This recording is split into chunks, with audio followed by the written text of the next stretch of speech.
সুপ্রিয় দর্শক, আমন্ত্রণ সবাইকে কেমন বাংলাদেশ অনুষ্ঠানের সঙ্গে আছে আমি সৈয়দ আশিক রহমান। অনুষ্ঠানটি সম্প্রচারিত হচ্ছে স্টার সিরামিক্সের সৌজন্যে। দর্শক, আন্দোলন, বহু কমিটি গঠন, প্রতিশ্রুতি, সুপারিশ এবং সংশ্লিষ্টদের প্রতি সরকারের পক্ষ থেকে কড়া নির্দেশনার পরেও সড়কে থামছে না মৃত্যুর মিছিল।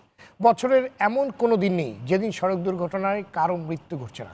ফলে আতঙ্কের অপর নাম হয়ে দাঁড়িয়েছে দেশের সড়কগুলো। বিশেষজ্ঞরা বলছেন, সড়কে নিরাপত্তার প্রধান অনুষঙ্গ যানবাহন চালক, সড়ক এবং আইনের প্রয়োগ সবগুলোতেই রয়েছে গলদ।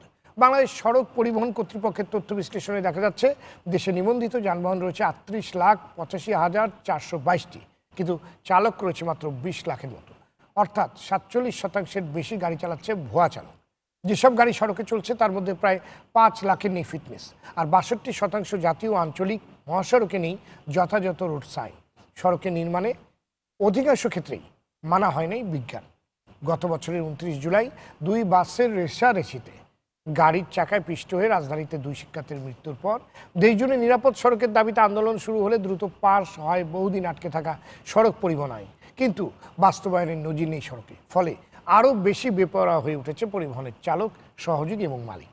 আগে দুর্ঘটনা ঘটলেও সম্প্রতি জেদের বসে গায়ের উপর গাড়ি উঠিয়ে দেওয়া, চলন্ত গাড়ি থেকে যাত্রীকে ধাক্কা দিয়ে ফেলে মেরে ফেলার মতো বেশ কয়েকটি ঘটনাও ঘটেছে সারা দেশে। গত 19 মার্চ রাজধানীতে সুপ্রভাত নামের এক বাসের চাকায় পিষ্ট হয়ে মারা যায় আরেক শিক্ষার্থী আবরার আহমেদ। চাপা দেয়া চালকের ছিল না যথাযথ লাইসেন্সও। আবরারের মৃত্যুতে সড়ক নৈরাজ্যের প্রসঙ্গটি আবার আলোচনার কেন্দ্রে চলে আসার পর থেকেই পুলিশ, পরিবহন মালিক, শ্রমিক, সরকারি বিভিন্ন সংস্থা ও কর্তৃপক্ষ পুনরায় প্রতিশ্রুতিগুলোই আবারও আওড়াতে শুরু করেছে। এমন প্রেক্ষাপটে দর্শক, আজ আমাদের আলোচনার বিষয় আতঙ্কমুক্ত সড়কের বাংলাদেশ চাই। আর এই বিষয়ে আলোচনার জন্য আজ আমাদের সাথে আছেন বাংলাদেশ সড়ক পরিবহন মালিক সমিতির সাংগঠনিক সম্পাদক ও ট্রাক কাভার্ড ভ্যান মালিক সমিতির যুগ্ম সম্পাদক হোসেন আহমেদ মজুমদার, বাংলাদেশ সড়ক পরিবহন শ্রমিক ফেডারেশনের senior vice president Sadiqur Rahman Hiru, সড়ক দুর্ঘটনায় পা হারানো গাড়ি চালক মোহাম্মদ রাসেল সরকার, নিরাপদ সড়ক চায়ের চেয়ারম্যান ইলিয়াস কাঞ্চন, জিটিভি ও সারা বাংলা .net প্রধান সম্পাদক সৈয়দ ইশতিয়াক রেজা এবং বুয়েটের অ্যাক্সিডেন্ট রিসার্চ ইনস্টিটিউটের পরিচালক অধ্যাপক ডক্টর মোহাম্মদ মিজানুর রহমান। দর্শক, জানিয়ে রাখছি অনুষ্ঠানটি সম্প্রচারিত হচ্ছে ফেসবুক এবং ইউটিউবেও। যাচ্ছি মূল আলোচনায়। জনাব সাদিকুর রহমান হিরু, সরাসরি আপনার কাছে প্রশ্ন, সড়কে লাশের মৃত্যু থামবে কবে? সড়কে কবে আমরা একটা শৃঙ্খলা পাব? কিভাবে থামবে এই মৃত্যু মিছিল? ধন্যবাদ, সরাসরি আমাকে প্রশ্নটা করলেন। যাক, আমি এটা নিয়ে, এটা আমার বক্তব্য যে এটা কিন্তু আপনার মতো আমারও প্রশ্ন যে এখানে 1764টা দুর্ঘটনা হয়েছিল 2017-তে, সেখানে 2018-তে দেখতে পেলাম 3513টা দুর্ঘটনা ঘটছে এবং মৃত্যুর সংখ্যাও হারাহারি অনেক বেড়েছে। গত বছর 2017-তে 2000 ছিল, এটা এবার 4000 হয়েছে 2018-তে। দিস মাই কোশ্চেন, আমরা ওদের এই বক্তব্য যে কেন এরকম হচ্ছে।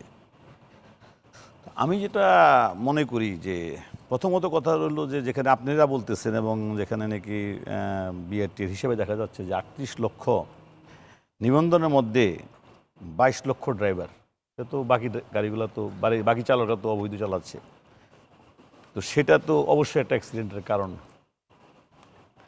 প্রশ্ন হলো এত কিছুর পরও যেখানে নাকি ছাত্র আন্দোলনের পরে, না, আপনি কি মনে করেন? আপনি যদি বলেন যে এই যে সড়কে যে লাশের মিছিল দীর্ঘায়িত হচ্ছে, এর দায়টা কার? সরাসরি একটু বলেন। আমরা তো অনেক কিছু ঘুরে বলতে পারি, কিন্তু আসলে আপনার কি মনে হয় আসলে এই যে সড়কে মৃত্যুর মিছিল, এটা থামবে কবে? কিভাবে থামবে? যদি আইন তার নিজস্ব গতিতে চলে এবং আমরা যদি মনে করি যে ধারাবাহিকভাবে একটা অ্যাক্সিডেন্ট ঘটলে আমরা কেন চলছে না আইন নিজস্ব গতিতে? সেটা তো আইনগত, সেটা কেন চলছে না সেটা সরকারের প্রশ্ন হবে, সেটা প্রশাসনের প্রশ্নের বিষয়, এটা বিআরটির প্রশ্নের বিষয়। আপনাদের নিজেদের কোনো দায়িত্ব? হ্যাঁ, আমাদের দায়িত্ব আছে। আমরা সেই দায়িত্ব তো আমরা বারবার বলে আসছি যে আমাদের দায়িত্ব, যেটা আমরা চেষ্টা করছি। আমাদের তো আমরা বলছি ঢাকা শহরের যে অ্যাক্সিডেন্ট, আমরা কিন্তু বারবার বলছি যে দায়িত্ব আমরা নিতে বারবার কিন্তু আমরা অপরাধ প্রকাশ করছি। কেন আমরা বারবার বলছি? এই জন্য যে ঢাকা শহরের যে গাড়িগুলো চালায় তার শতকরা 80% গাড়ির উপরে না মালিক সমিতির নিয়ন্ত্রণ আছে, না শ্রমিক সংগঠন নিয়ন্ত্রণ। তারা নিজস্ব সত্তা নিয়ে চলতেছে। তারা কোম্পানি। এরা কারা? এটা তো আপনারা একটু খুঁজে বের করা উচিত সাংবাদিকদের। কারণ আপনি নিশ্চয়ই সাংবাদিকদেরই দায়, আপনারা দেখেন কারা। আমরা তো বলতেছি যে তারা আমাদের সাথে তারা সম্পর্কিত না।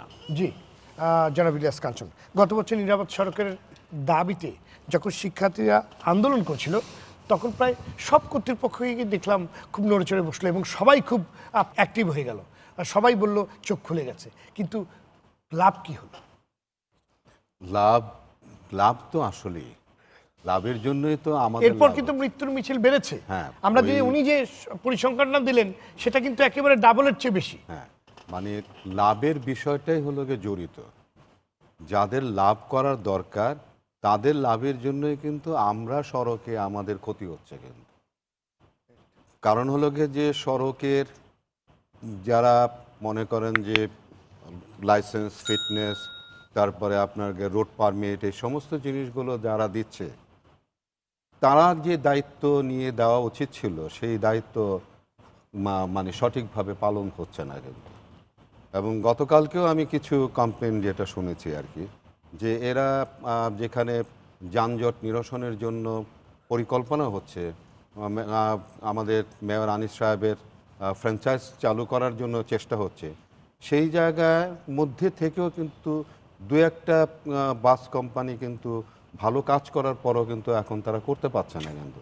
যেমন আপনার ঢাকার চাকা, যেটা মেয়র আনিস সাহেবের সিদ্ধান্ত হয়েছিল, সেই জায়গায় কিন্তু আজ আর 2-3 মাস পরে কিন্তু দেখবেন যে গুলশানের চাকা নামে আরেকটি কোম্পানি কিন্তু গুলশানে চালু হতে যাচ্ছে। মানে আরেকটি কোম্পানি চালু আরেকটি হচ্ছে। কোম্পানি মানে যেখানে আমরা franchise কোম্পানি কাজ- বন্ধ করার চেষ্টা করছি। মানে তাহলে তো হজবড় হয়ে গেল। হ্যাঁ, right, আর ওই যে যেখানে- ফ্র্যাঞ্চাইজির যে right, চিন্তা, right, কোম্পানি বেড়ে গেল যেখানে আরো। হ্যাঁ, কোম্পানি যেখানে কমানোর কোম্পানি কথা। আমরা বন্ধ করার চেষ্টা করছি, একটা কিংবা 2টা কোম্পানির মধ্যে আনার চেষ্টা করা হচ্ছে, ফ্র্যাঞ্চাইজ করা হচ্ছে, এক একটা রুটের মধ্যে এক এক কালারের বাস দেওয়ার চিন্তা ভাবনা করা হচ্ছে।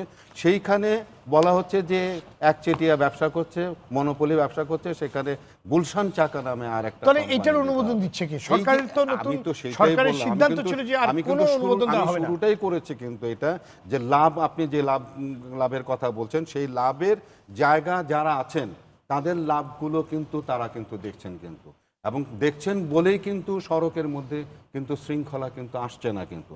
এবং প্রপারলি যে কথাটা আমি বলতে চাচ্ছি, যে এটা কিন্তু আপনি মাথার থেকে একটা জিনিস চলে আসলো আর আপনি এটা ইমপ্লিমেন্ট করে ফেললেন, এই বিষয় না কিন্তু। এটা এখন গবেষণার একটা বিষয় হয়ে গেছে। সড়কের মধ্যে কি ধরনের বাস চলবে, কি ধরনের আপনার রুট পারমিট হবে, এবং কারা এটা অপারেট করবে, এই সমস্ত জিনিসগুলোই কিন্তু এখন মানে চিন্তা ভাবনা করে এটা একটা গবেষণা হয়ে তারপরে কিন্তু জিনিসগুলো ইমপ্লিমেন্ট করার বিষয় আছে। কিন্তু এখন যে যার যার মতে মানে একটা অফার দিচ্ছে, সেই অফারের মধ্যে কারো কারো স্বার্থ লাভ হচ্ছে, সেই স্বার্থ অনুযায়ী আপনি এইভাবে পরিচালনা করবেন, তাহলে আপনি তো সড়কের শৃঙ্খলা কখনোই আসবে না। এখন এই ঢাকার চাকা সঙ্গে যদি গুলশান চাকা, 2টা কোম্পানি যদি হয়, গুলশানের মধ্যে মানুষ মরবে, কারণ এই ঢাকার চাকা এবং গুলশানের চাকা পারাপারি করবে, কে বেশি আপনার প্যাসেঞ্জার নিতে পারে। এই যে বিষয়গুলো আমি কিন্তু মানে এইবারের এই যে আর আগ্রার মৃত্যুর পরে কিন্তু আমি একটাই কথা বলছি, যে যাদের দায়িত্ব তারা সঠিকভাবে দায়িত্ব পালন করছে না। যারা সড়কের এবং দুর্ঘটনা রোধ করার জন্য যে দায়িত্ববান যারা আছে তারা কিন্তু আসলে করছে না, এবং যার জন্যই কিন্তু আজকে মনে করেন যে চালকদের কথা যেটা বলেন, যে শর্টেজ চালক, এই কথা তো আমরা দীর্ঘদিন ধরে বলে আসছি, কিন্তু চালক তৈরি করার জন্য, প্রস্তুত করার জন্য, সঠিকভাবে তাদেরকে ট্রেনিং দেওয়ার জন্য এখনও পর্যন্ত কি কোনো ব্যবস্থা হয়েছে? কোনো ব্যবস্থা কিন্তু হয়নি। এবং আপনাকে ফিটনেস বন্ধ করার, আনফিট গাড়িগুলো যেগুলো রাস্তায় না চলার জন্য, সেগুলো কি সেইভাবে কি ব্যবস্থা হয়েছে? যখন একটা দুর্ঘটনা ঘটে তখনই একটা আপনার ট্রাফিক পক্ষ কিংবা মোবাইল কোর্ট বসে, তখন দেখা গেল যে ওই গাড়িগুলো তখন স্টপ হয়ে থাকে, আবার বিকালের দিকে আবার আপনার অপারেশন থাকে না, তখন সন্ধ্যা থেকে আবার ওই গাড়িগুলো চলে। এই তো খেলা চলতেছে।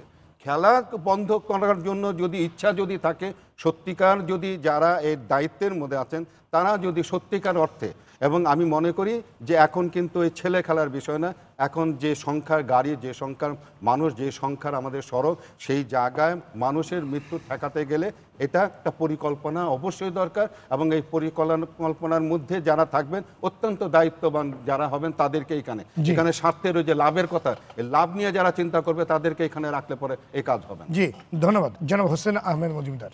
সাম্প্রতিক ঘটনা বিশ্লেষণে অনেকেই বলছেন পরিবহন মালিক এবং শ্রমিকরা আগের চেয়ে অনেক বেশি বেপরোয়া হয়ে উঠছে। আগে দুর্ঘটনায় প্রাণ যেত, এখন গাড়ি থেকে ফেলে গাড়ির চাকায় পিষ্ট করে মানুষ মারা হচ্ছে। আপনার কাছে শুনতে চাচ্ছি এর কারণ কি, কেন এত বেপরোয়া হয়ে উঠলো, কিসের এত ক্ষোভ? আমাকে এই সুযোগ দেওয়ার জন্য আপনাদের সবাইকে ধন্যবাদ। যারা এই যে আপনি যেটা বললেন যে বেপরোয়া হয়ে উঠেছে চালকেরা, তারা গাড়ি থেকে ধাক্কা দিয়ে ফেলে দিয়ে হত্যা করতেছে, এটি অত্যন্ত নিন্দনীয়, যা ক্ষমার অযোগ্য অপরাধ। তো আমরা মালিক এবং শ্রমিকদের পক্ষ থেকে দাবি করব, আফটার এবং বিফোর নামে দুইটা শব্দ আছে, একটা হচ্ছে আগে এবং পরে। আগে কমেন্টস না করে আইনের আওতায় আনার জন্য তদন্ত করে যদি দোষী সাব্যস্ত হয় তাকে সর্বোচ্চ শাস্তি প্রদান করা হোক, কারণ কোনো মৃত্যুই আমাদের কাম্য হতে পারে না। প্রথম যে কথাটা দিয়ে আপনি শুরু করেছিলেন যে বাংলাদেশে আমরা দুর্ঘটনা দিন দিন বেড়ে যাচ্ছে, কমানোর জন্য যত আইনশৃঙ্খলা বাহিনী বলেন, মালিক শ্রমিক বলেন, যতই আমরা চেষ্টা করতেছি কিন্তু কমে আনতে পারতেছি না। তার মূল কারণ কোথায়, কোথায় আমাদেরকে আঘাত করতে হবে, কোথায় এটাকে শুদ্ধ করতে হবে, সে জায়গায় আমরা হাত দিচ্ছি না, পরস্পরে দোষারোপ করে যাচ্ছি। এই কালচার থেকে আমাদেরকে বেরিয়ে আসতে হবে। প্রথম যে জিনিসটা হচ্ছে, আমাদের দেশে যে রাস্তাঘাট আছে তার তুলনায় আমাদের যানবাহনের সংখ্যা অনেক বেড়ে গেছে এবং অনিয়ন্ত্রিতভাবে কোনো পরিসংখ্যান ছাড়া দিন দিন বিআরটিএ কর্তৃপক্ষ গাড়ির রেজিস্ট্রেশন দিয়ে যাচ্ছে, যার ইচ্ছা হচ্ছে সেই গাড়ি নেওয়াচ্ছে রাস্তায়। এই রাস্তায় গাড়ির আদৌ প্রয়োজন আছে কিনা, কতটা গাড়ির প্রয়োজন আছে তার যাচাই বাছাই কোনো কিছুই নেই, শুধু রেজিস্ট্রেশন দিয়ে যাচ্ছে। এই দিক থেকে আমাদেরকে ওখানে গোড়ায় হাত দিতে হবে। এবং ঢাকা টাউনের ভিতরে আপনি যদি দেখেন, এতগুলা ৭,২০০ এখন কমে ৬,৫০০-র মতো বাস, মিনি বাস এবং বড় বাস চলছে। এই জায়গায় এতগুলা বাসের আদৌ প্রয়োজন আছে কিনা। প্রয়াত মেয়র, যিনি আমার মনে হয় এরকম মেয়র জনাব আনিসুল হক যিনি ছিলেন, তার মতো মেয়র আর আসবে কিনা সন্দেহ। তার চিন্তাধারায় যে ফ্র্যাঞ্চাইজ করার কথা ছিল সেটিতে কেন আমরা গেলাম না, কোনখানে আমাদের দুর্বলতা? যদি ৬টা কোম্পানির মাধ্যমে আমরা ফ্র্যাঞ্চাইজ করতে পারতাম তাহলে এই মৃত্যুর মিছিল ঢাকা শহরে অভিযোগ তো করা হয় যে আপনারাই সেটা চান না। এই যে অভিযোগ, আমি ওই কথাই হাত দিয়েছিলাম, অভিযোগের থেকে আমাদেরকে বেরিয়ে আসতে হবে। যদি আমার দোষ থাকে আমাকে সেখানে এই চিহ্নিত করা অভিযোগটা কি হোক। আসলে সঠিক নয়? আপনি বলুন। আমার যে তরফ থেকে অভিযোগ সঠিক নয়। আপনাদেরই অনেকে চায় না। ইনফরমেশনটা হয়তো এটা তো বন্ধ হয়ে নাই। আনিস সাহেবের মারা যাওয়ার পর এটা স্থগিত ছিল, যেহেতু উনি হেডে ছিল। কিন্তু এটা কিন্তু মাননীয় প্রধানমন্ত্রীর নির্দেশে নতুন করে শুরু হয়েছে জানাব দক্ষিণের মেয়র খোকন সাহেবকে নিয়ে কিন্তু, এবং এটা প্রথম মিটিং হয়েছে 29/9। ওই মিটিংয়ে আমি ছিলাম। আপনি ছিলেন। এবং তারপরে আমি ইলিশ ভাইয়ের একটা কথার উপরে আমার দৃষ্টি আকর্ষণ করতে যাচ্ছি। 16-10 মিটিংয়ে কিন্তু সেখানে সিদ্ধান্ত হয়েছে যে রোড পারমিট ঢাকা শহরে দেওয়া হবে না, এবং এই যে 6টা কোম্পানির যে প্রক্রিয়াটা, সেই প্রক্রিয়াটাকে কীভাবে ত্বরান্বিত করা যায় সে ব্যাপারে পদক্ষেপ নেওয়া হয়েছে। এবং গত কয়েকদিন আগে মিটিংয়ের মধ্যে মাননীয় প্রধানমন্ত্রীর মুখ্য সচিব উনি এবং একজন ডাইরেক্টর ওনারা উপস্থিত ছিলেন।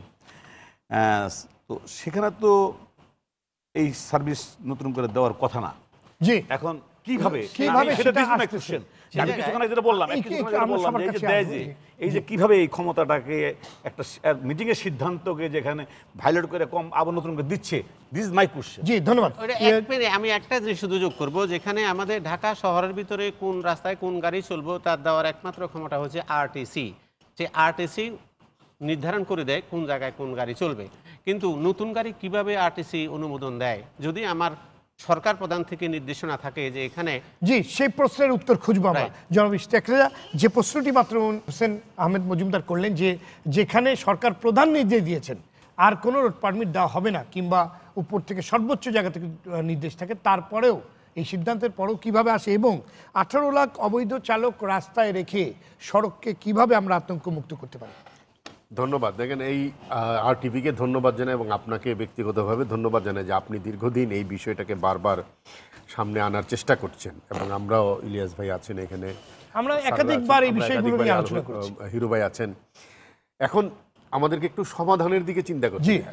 যেটা মজুমদার ভাই বলেছেন যে ব্লেমিং তো করাই যাবে, যেন আমাদের একটা বড় ব্লেমিং এর যেগুলো ভিকটিম ব্লেমিং, যে ভিকটিম হয় তার প্রতি একটা ব্লেমিং আমরা দেখেছি নানা জায়গা থেকে, ক্ষমতার কেন্দ্র থেকে করার চেষ্টা করা হয়, যে সে ঠিক মতো রাস্তা পার হচ্ছিল কিনা, কানের মধ্যে হেডফোন ছিল কিনা ইত্যাদি। এগুলো সবগুলোই কিন্তু আমি বলবো সমাধানের দিকে যাত্রা না। তারপরে ধরুন যদি আমি শুধু চালকদেরকে দায়ী করতে থাকি, সেটাও সমাধান যাত্রা না। যেমন আমাদের এখানে একজন চালক ভাই আছেন যিনি তার জীবনের একটা বড় ট্রমার ভিতর দিয়ে এখন যাচ্ছেন পা হারিয়ে। আমরা মনে করি যে আমি কি সত্যি সমাধান চাই কিনা। সমাধান চাইলে পুলিশি সমাধান না, আমলাতান্ত্রিক উদ্যোগও কিন্তু সমাধান দেবে না। সমাধানটা রাজনীতি থেকে আসতে হবে, কারণ পরিবহন খাতে একটা বড় রাজনৈতিক মাফিয়া কাজ করছে। তাকে আমি সত্যি সত্যি নিয়ন্ত্রিত করতে চাই নাকি তার কাছে আমি হারতে চাই? সততার সাথে এই প্রশ্নটা করা দরকার। যদি আমি হারতে চাই তাহলে সড়কে মানুষ তার জীবন হারাতে থাকবে, আর আমি যদি জিততে চাই তাহলে সড়কে শৃঙ্খলা ফিরে আসবে। আমাদের ডিজিটাল বাংলাদেশ এত বড় আমরা উন্নতি করেছি, সড়ক পরিবহন খাতে ডিজিটাল বাংলাদেশের কোনো ছোঁয়াই যেন লাগেনি। তুলনামূলকভাবে আগের চেয়ে কাভার্ড ভ্যান এবং ট্রাকের দুর্ঘটনা কিন্তু কমেছে, বেড়েছে বাসের দুর্ঘটনাগুলো। আপনি দেখেন এখানে ফাস্ট মুভিং কনজিউমার গুডস যারা পরিচালনা করে তারা কিন্তু সারা দেশে পরিবহন তাদেরকে পাঠাতে হয় মাল দিয়ে। তাদের কোনো অ্যাক্সিডেন্টের কথা শুনেন? এই মাল্টিন্যাশনাল কোম্পানি লিন্ডে বলেন কিংবা নেসলে বলেন, প্রাণ বলেন, আপনি কি তাদের কথা শুনতে পান? কিন্তু তারাও তো পরিবহন অপারেট করে। এর কারণটা কি? এর কারণটা হলো তারা একটা সিস্টেমের ভিতর দিয়ে যায়, একটা ডিসিপ্লিনের মধ্যে। ডিসিপ্লিন, একটা ডিসিপ্লিন হলো এর ড্রাইভারগুলোর একটা বেতন আছে, তার একটা কেরিয়ার আছে, তাকে সকালবেলা উঠে ভাবতে হয় না যত ট্রিপ তত পয়সা, ট্রিপ বেসিস না, হ্যাঁ টার্গেট ট্রিপটা তার নাই। তার গাড়িগুলা একটা জিপিআরএস সিস্টেম কর্তৃক নিয়ন্ত্রিত, গাড়িটা কখন কোথায় কোন দিকে যাচ্ছে প্রপার মনিটরিং হচ্ছে। বছর শেষে তাদের একটা এসিআর হচ্ছে যে কোন ড্রাইভার কতটুকু কাজ করেছে, কোনো নিয়ম ব্রেক করেছে কিনা, সে ওভার স্পিড করলে হেডকোয়ার্টারে বসে কিন্তু দেখতে পাচ্ছে, তার একটা প্রপার মনিটরিং সিস্টেমে দেখতে পাচ্ছে। এই জায়গাগুলো যদি আমরা এখন চিন্তা ভাবনা না করি, শুধুমাত্র ট্রাফিক সপ্তাহ পালন করে ওই দোষারোপ করে কিন্তু আমাদের এগোনো যাবে না, আমাদেরকে একটু সমাধানের দিকে যেতে হবে। একটা হলো যে লাইসেন্স, ফিটনেস এবং রুট পারমিট, যেটা নিরাপদ সড়ক চার আন্দোলনের ইলিয়াস কাঞ্চন বলছিলেন, আমরা কি এই জায়গায় কোনো সামান্যতম সততাও রাখতে পারছি কি? আমার বলবো যে না, কোনো সততা নেই এই জায়গাটায়। এখানকার দুর্নীতিটা আগে দূর করলে আমার মনে হয় যে একটা বড় অগ্রগতি হতে পারতো এখানে। এবং আমাদের আমরা কি কোনো রিসার্চ করেছি? আমাদের একটা বুয়েটের অ্যাক্সিডেন্ট রিসার্চ আছে, স্যাররা সেখানে আছেন, কিন্তু আমরা যে বিশাল কমিটি করি, আমলাতান্ত্রিক কমিটি করি কিংবা শ্রমিক মালিকদেরকে নিয়ে কমিটি করি, সেখানে কি তাদেরকে রেখেছি কখনো? আমার মনে হয় না যে তাদেরকে সেভাবে ডাকা হয়, তাদের কাছ থেকে রিকমেন্ডেশন নেওয়া হয়। অর্থাৎ আশিক ভাই, আমি যেটা বলতে চাচ্ছি, আমাদের চাওয়ার মধ্যে না সততা নেই, আন্তরিকতা নেই। একটা ঘটনা ঘটে, আবরারের ঘটনা পরে 10 মাস পরে আমরা একটু সচেতন হলাম, আবার ধরেন এই ঘটনাটা নিয়ে যাবে, আবার আমরা ভুলে যাবো, আবার 10 মাস চলতে থাকবে। আমার কাছে যেটা মনে হয় যে আপনি যেটা বলছেন, প্রধানমন্ত্রীর নির্দেশ দেওয়ার পরও নতুন করে রুট পারমিট দেওয়া হচ্ছে, দেওয়াই তো হবে, কারণ সে জানে সে একটা অজেয় মানুষ, যে দুর্নীতি করে তার কিছু হয় না, যে পরিবহন শ্রমিক ধাক্কা দিয়ে মানুষকে ফেলে দিতে পারে সে জানে তার কিছু হবে না, যে মালিক আইন মানবে না, এই সমস্ত জায়গার মধ্যে যে আমলা এখানে যে বিআরটিএ রুট পারমিট দিবে তার কিছু হবে না, পুলিশ। দেখেন এটা একটা সামগ্রিক দুর্নীতির চিত্র। যে রাস্তা বানাচ্ছে সে দুর্নীতি করছে, ভালো রাস্তা বানাচ্ছে না। যে ঠিকাদার সে দুর্নীতি করছে, রাস্তাটার মধ্যে যে রোড ম্যানেজমেন্ট করছে আমাদের পুলিশ বাহিনী তারা দুর্নীতির সাথে জড়িত, পরিবহন শ্রমিকদের মালিকদের মধ্যে নেতারা দুর্নীতিতে জড়িত, তারা চাঁদাবাজি ব্যবসায় জড়িত, যতটা না পরিবহন ব্যবসা করে। সামগ্রিকভাবে একটা বড় প্রশ্ন জাতির সামনে, আমরা আসলে চাই কিনা, যদি চাই তাহলে সম্ভব। ধন্যবাদ জনাব রাসেল সরকার। আপনি তো একজন চালক এবং আপনি পা হারালেন আরেকটি চালকের হাতে, আপনি কিভাবে এই পরিস্থিতিকে বিশ্লেষণ করবেন? আপনি যে প্রশ্নটা করলেন, আমি একটা চালক এবং আমাকে একজন চালকে এই ঘটনাটা ঘটিয়েছে। আসলে যে ঘটিয়েছে সে তো এর আগেও একটা ঘটনা ঘটে, আমার ঘটনার আগেও ওই কোম্পানিতে আরেকটা, মানে তার সেই অভিজ্ঞতা ছিলই, মানে সে প্রতিনিয়ত এই ধরনের ঘটনা করে আসছে। তো একটা ড্রাইভার যখন একটা কোম্পানিতে থাকাকালীন একবার একটা দুর্ঘটনা করে এবং কোম্পানি তো জানে সে একটা দুর্ঘটনা করছে, তাকে তখনই অ্যালার্ট করে দেওয়া দরকার বা তখনই ওই কোম্পানি থেকে বাদ দেওয়া দরকার, বা তার লাইসেন্স বা তার বাতিল করা উচিত ছিল। মানে তাকে ট্রেনিং করানো, রিভিউ ট্রেনিং করানো উচিত ছিল। সেটা কিন্তু শাস্তি না দেওয়ার ফলে আপনাদের একটি পা হারাতে হলো। হ্যাঁ, গ্রিন লাইন এত বড় একটা কোম্পানি, সে আগে একটা, যেহেতু আগে একটা দুর্ঘটনা করে আসছে আমার আগে, আমাকে ঘটানোর আগে একটা করছে, তাকে যদি তাকে নিয়ন্ত্রণে আনা যেত তাহলে সে নেক্সট এই ধরনের দুর্ঘটনা করার সাহস পাইতো না, আজকে আমার পাটা হারাইতাম না। আর গ্রিন লাইন তো আমাদের বাংলাদেশের ভিতরে অনেক বড় কোম্পানি, তাদের যে ড্রাইভারগুলো এদেরকে ভালোভাবে প্রশিক্ষণ দিয়ে তাদের পৃষ্ঠপোষকতা করতেই পারে, হ্যাঁ, এগুলো যাচাই বাছাই করে তাদেরকে চাকরিতে নেওয়া উচিত। আর আপনি যেটা বললেন আমার পা হারিয়েছি, সে আমার মনে হয় সে নেশাগ্রস্ত ছিল। সে নেশাগ্রস্ত ছিল। নেশাগ্রস্ত এটি ছিল। একটি আরেকটি বড় প্রবলেম আমাদের আমাদের গাড়ি চালিত। ড্রাইভার সেক্টরে অধিকাংশ ড্রাইভার নেশাগ্রস্ত, বিশেষ করে পরিবহন সেক্টরে বেশি। পরিবহন সেক্টরগুলোতে, লেগুনা সেক্টরগুলোতে, এগুলোতে একদম অধিকাংশ। লেগুনাগুলোতে হ্যাঁ, এগুলো তো লেগুনা তো চালায় বাচ্চা বাচ্চা ছেলে, যাদের ওদের তো মনে হয় কোনো লাইসেন্স স্টারিং ধরার বয়সই হয় নাই তারা। ওটা তো আমি এই জিনিসগুলো এমন একটা কমিটি গঠন করা হোক যেটাতে আমাদের ড্রাইভার ভালোভাবে প্রশিক্ষণ পাবে এবং তাদের ইজারা যেন না থাকে, ইজারা যেন না যে থাকে। যত পারিস গাড়ির জমা দিয়ে আমাদেরকে গাড়ি চালাইতে হবে এমনটা যেন না মানে থাকে। ইজারা ব্যবস্থা বেতনভুক্ত, বিদ্যমান আমার আছে। কথা হচ্ছে বেতনভুক্ত হলে রাস্তার দুর্ঘটনাটা কমবে। আমরা প্রতিনিয়ত যে অ্যাক্সিডেন্ট হচ্ছি, এই দুর্ঘটনা থেকে সাধারণ জনগণ মুক্তি পাবে। কেননা আমরা যখন রাস্তায় একটা পরিবহনে উঠি, দেখা যায় যে আপনার এই যে এরোটে, সুপ্রভাত, রাইদা, এরা হচ্ছে থাকে কে কতটা, কার আগে গিয়ে কতটা প্যাসেঞ্জার উঠাবে। এদের একটা অ্যামাউন্টের একটা থাকে যে আমার সন্ধ্যাবেলা গাড়ি জমা দিতে হবে, ঠিক আছে? যার কারণে এরা রোডের উপরে, রোড দিয়ে গাড়ি চালায় না আকাশ দিয়ে গাড়ি চালায়, এটা খেয়াল করে না। তো যার কারণেই সড়ক দুর্ঘটনা প্রতিনিয়ত বেড়ে যাচ্ছে। আমার মতো প্রতিনিয়ত অনেকেই সারা জীবনের জন্য প্রতিবন্ধী হচ্ছে, যেমনটা আমিও হয়েছি। আর গ্রিন লাইন এত বড় একটা কোম্পানি যে এখন পর্যন্ত আমার হাইকোর্টে 2টা রায় হয়েছে, তাই এখন পর্যন্ত আমার সঙ্গে কোনো যোগাযোগ করে নাই। এখনো আপনার সাথে যোগাযোগ করেন? এখন পর্যন্ত আমরা সত্যি সমবেদনা জানাচ্ছি। এবং হাইকোর্টের আমরা রায় দুঃখ হয়েছে, প্রকাশ 50 লক্ষ করছি। টাকা দেওয়ার একটা রায় হয়েছে। তারা 50 লক্ষ টাকা দেওয়ার একটা রায় হয়েছে গত 12 তারিখে, 14 দিনের সময় দিয়েছে হাইকোর্ট। আপনার এখন পর্যন্ত কোনো যোগাযোগ করে নাই, দেন আপিলও করে নাই এখন পর্যন্ত। জানি না তারা কিসের মানে আইনানিক তো একটা ভয় থাকে যে শক্তি, তারা ক্ষমতা, কাউকে পাত্তা দেয় না। এবার কাউকে- বুঝতে পারছেন যে শক্তি মানে এবং শক্তিটা ক্ষমতা এবং ক্ষমতাটা তাদের কোন জায়গায় চলে মানে গেলে তারা একটা বল প্রয়োগ করতেছে যে আমরা প্রভাবশালী, আমাদের কাছে আইন কিছু না, আইন কিছু ধন্যবাদ। টাকা দিয়ে সবকিছু ধন্যবাদ তারা আপনার কাছে। আমাদের ধামাচাপা দিতে সাংবাদিক পারবে। মোজাম্মেল মন্টু ভাইয়ের পরিবারটা 27 বছর লড়াই করো, হাইকোর্টের সর্বোচ্চ সুপ্রিম কোর্ট থেকে আপিল বিভাগ থেকে বলার পরও আজ পর্যন্ত ক্ষতিপূরণটা পায়নি। 27টা বছর। এর আগে রাজীবের ঘটনা দেখেন, রাজীব কিন্তু ক্ষতিপূরণ পায়নি। না পায় না।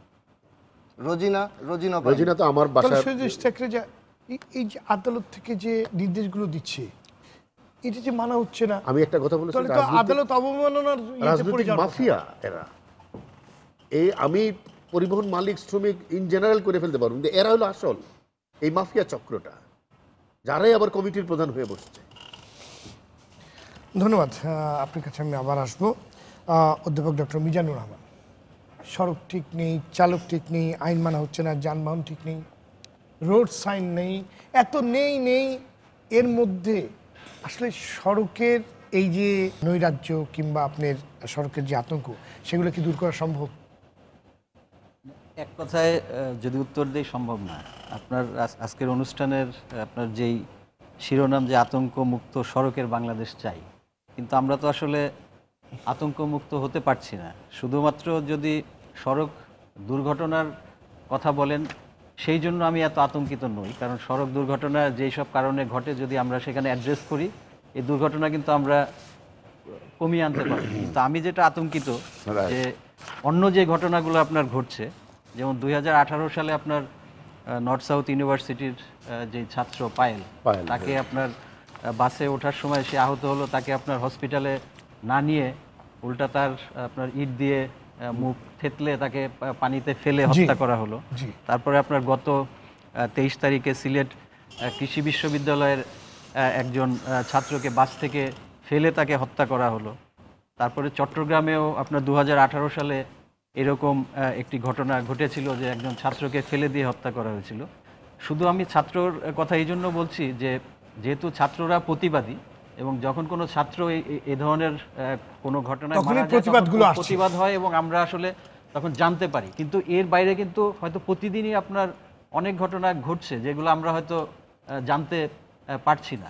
এই সব মানে যাদের নিয়ে প্রতিবাদ করারও কেউ নেই, এই ঘটনাগুলোই কিন্তু আমাকে বেশি আতঙ্কিত করে তুলছে, যে মানে তারা নিজেদেরকে কিভাবে এত ক্ষমতাবান মনে করছে, যে কোনো একটা হত্যাকাণ্ড ঘটিয়ে ফেলবে কিন্তু তার কোনো বিচার হবে না। সেখানে কিন্তু আমাদের অ্যাড্রেস করা দরকার। আর আপনি যেটা বললেন যে নেই, আসলে আমাদের বাংলাদেশের হয়তো এটা অনেকে অন্যভাবে নিবে, কিন্তু আমাদের যেই সড়ক ব্যবস্থাপনার যেই অবস্থা এবং তার সাথে যদি আমি কম্পেয়ার করি যে যেই পরিমাণ দুর্ঘটনা ঘটছে, আমি বলবো যে সেটা সংখ্যায় কম। এর থেকে আরো অনেক দুর্ঘটনা ঘটতে আপনার পারতো। ঘটতে কারণ পারতো। একই সড়ক দিয়ে রিক্সা, ভ্যান, গাড়ি, ট্রাক এবং মানুষ হাঁটছে, রাস্তাও তো ভালো কোনো না। ফুটপাত নেই, আপনার 12 প্রকারের যানবাহন চলছে। মহাসড়কে মহাসড়কে দুর্ঘটনা ঘটার কারণগুলো ভিন্ন, আর ঢাকা শহরের যে দুর্ঘটনা ঘটে সেগুলোর কারণ কিন্তু ভিন্ন। তা আমাদের একই ওষুধ যদি আমরা সব জায়গায় দেওয়ার চেষ্টা করি সেটা হবে না। ঢাকা শহরের জন্য আপনার ঢাকা শহরে যে দুর্ঘটনাগুলো ঘটছে, এবং আমরা সবাই আলোচনা করছি যে এখানে আপনার ড্রাইভারের যেই অশুভ প্রতিযোগিতা এবং তাদের যে বেপরোয়া মনোভাব, এবং সেটার কারণও কিন্তু আমরা জানি, কারণ তাদেরকে চুক্তিভিত্তিতে আপনার প্রত্যেক দিন গাড়ি চালাতে হয়, যে কারণে তার মাথার মধ্যে কিন্তু সবসময় একটা টেনশন নিয়ে আপনার গাড়ি চালাতে হয়, এবং তাকে কত যাত্রী, বেশি সংখ্যক যাত্রী সে সংগ্রহ করতে পারবে, এই মনোভাব থেকে কিন্তু তার মধ্যে বেপরোয়া যে চরিত্র তার মধ্যে সেটা কিন্তু চলে আসে।